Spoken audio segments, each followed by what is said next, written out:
Welcome back to Doug Pagitt Radio on AM 950, 11:50, 10 minutes before high noon here in the Twin Cities on January 17th. This has been a very profound and gruesome week for the people in Haiti and people around the world with that earthquake that struck a week ago, and people have felt the pain of that. I've asked a friend of mine, Nate Ernsberger, who works with an organization called Comapssion International, to come on the program here and to give us our right-on for this morning. The work that Comapssion does is a right-on. If you know that I do a Cripes, come on, you got to be kidding me. That was our last segment. I didn't call it that, but if you listen to that last segment of the first hour, you would know that's exactly what that was. If you would like to be involved in Haiti in a long-term way, now look, there's enough short-term need, and it's significant, and it matters. And you want to work with some people that are doing stuff that's right on, because we call this religious radio that's not quite right. But sometimes in this world, there are some things that are just right on. And what Comapssion does can help you stay connected, not only in the short term. If you want to be about, immediate aid to people in immediate crisis, for sure, you should do that. Comapssion can help you hook up with that. But I've asked Nate also to tell us a little bit about what goes on in the long term. Because as you know, there's a lot of attention early on in these kinds of disasters, but it's the long-term work that really is really necessary to make the short-term impact meaningful. So Nate, thanks for being with us this morning. Calling in from Michigan, are you? Are you in Michigan, or are you traveling somewhere? Hey, thanks, Doug. I'm actually in Albany, New York this morning. Albany, New York. So we have officially gone from San Diego, California to Albany, New York. There's no end to this radio station. A little bit chilly. It kind of feels like I'm in the Twin Cities. So. Yeah. Well, I saw my driveway this week, so I'm feeling pretty good. Now, I know that you have a number of friends. What Comapssion does is they create relationships between people who have resources and those who can benefit from the resources, and they make personal connections. I mean, I know Comapssion does some societal big group things as well, but really sees its emphasis in being able to connect individual people in the United States and other countries with those in the developing world who need specific help, and they do that by connecting people to people. I've got that right, don't I? Yep, exactly. So, for instance, my wife and I and our 7-year-old boy, we have a sponsorship relationship with a boy in Haiti. We were actually able to find a boy who shares the exact same birthday with our 7-year-old son, and they write letters back and forth. And the history of Comapssion has been that over a long period of time, almost 60 years, Comapssion figured out that the best way to keep a donor connected was to have them have a personal connection with a sponsored child, one-to-one, but that had to really be tied to integrity in spending. That would seem like an obvious, but Comapssion has really focused in on that. So me having a relationship with this kid and writing letters back and forth isn't just a fundraising ploy. Yeah. It's connected to him actually being in a long-term development process. So how that works, and another big piece of it, is that we have staff in Haiti. However, they're not Americans. They're all Haitians. We're supporting the local economy when we send the money that you donate for the welfare of a child. We're using that to support the local economy, hiring 100% Haitian staff who then give that money as grants to local churches. Local churches are the best network in the country, and we work through a broad variety of denominations.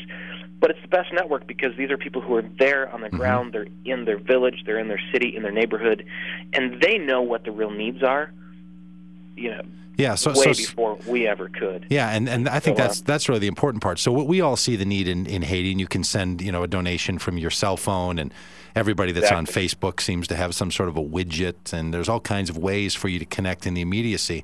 But what you all are doing is saying in the long term, the kind of needs that stay under the surface, the kind of needs that really need to be addressed in the long term, you can enter into those through a relationship with a particular child, and it's managed and it's appropriate and everything else. It's sort of a big brother and big sister kind of relationship, but from a distance, and they become these special aunties and uncles, like in people's lives, that help make living through the effects of poverty and becoming those who will change the system eventually in the future. So what you all are doing, I think, is so right, and that's why I'm a spokesperson for Comapssion, because it allows people to engage in these areas, not just when they're headlines, but ongoing. And so can I ask you, how was the boy that you sponsor, your sponsor child in Haiti? Was he affected personally by the earthquake and the disaster that's befallen them? Yeah, fortunately, he's okay. John Billy actually lives way in the north of the country, and I spent a lot of time this week fielding questions from friends of mine who were going, "Hey, my kid in Haiti, is he all right? Is she all right?" And I was able to pull up a map of where all of our centers are in Haiti and say, I can't verify this for you yet, but I can tell you either your child lives right in the earthquake zone or well outside of it. It's been a very rough up and down roller coaster week. Compassion has been in Haiti since 1968. We've got 65,000 children there who are directly, one at a time, each being tracked through a developmental process that lasts, basically 2 decades almost for each child. Give that number again. How many children? 65,000 children, and we've got 230 church partners where we give grant funds and oversee the relationship with these churches, and then they are the actual ones working directly with those children. And it can start with a child, a very young child, and then all the way up through their through adolescence and even into early adulthood if someone wants to maintain that kind of relationship with someone. Yeah, exactly. In Haiti, it's usually till about age 18 or 20. We really want to see kids get through the point where they're through high school. Our whole point is to release children from poverty and to do it in Jesus' name. Yeah. Say that, this is the reason for this, but long term and not just short term. Obviously, we've got a lot of short term things going on right now. And truthfully, it's going to take more people to be involved in this short term thing, and that needs to be the case. But I know there's people who are listening and people who have been affected by the pictures they've seen and the stories that they've read about folks in Haiti, and it might be something where they say, you know what, I think I want to be involved with someone in an ongoing basis. And so for around $40 a month, right? That's about what it is. Exactly. It's about a $40 a month. It can all be set up, automated, and all that. You don't have to, transition your money into Haitian currency or anything. It can all be set up through a credit card or through a bank withdrawal or you writing a check or something like that.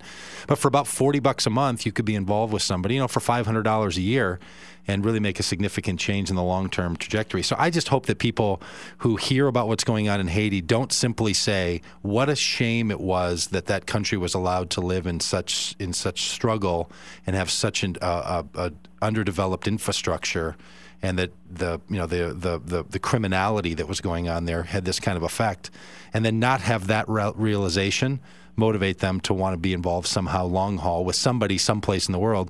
So if Haiti's not exactly your place, Compassion can connect you to countries around the world where you can be in that kind of a relationship with children. Exactly. And the best thing to do is just go to compassion.com, and stuff you'll see popping up on the front page is directly related both to Haiti right now, but also to child sponsorship in the 25 countries that we're working in. Again, it's long-term. It's very deep impact. You're in a letter-writing relationship back and forth. You encourage these kids. They're actually getting it, and they write you back. And they know you. I mean, it's personal. It's one-to-one. It's extremely personal. I've been, in fact, Haiti's hitting really close to home right now. I was supposed to go to Haiti last Friday. My wife and I were going to visit with the boy John Billy, who we sponsor, and then we would have been out of the country by now. But well, Nate, thanks so much for all that you do and Compassion does. For your faith, for your hope, for your love, may we partner with you. You can do that over Doug Pagitt Radio or Compassion.com. We'll be back with you next week, folks. Thanks. Stick around for the next program, and go Vikes.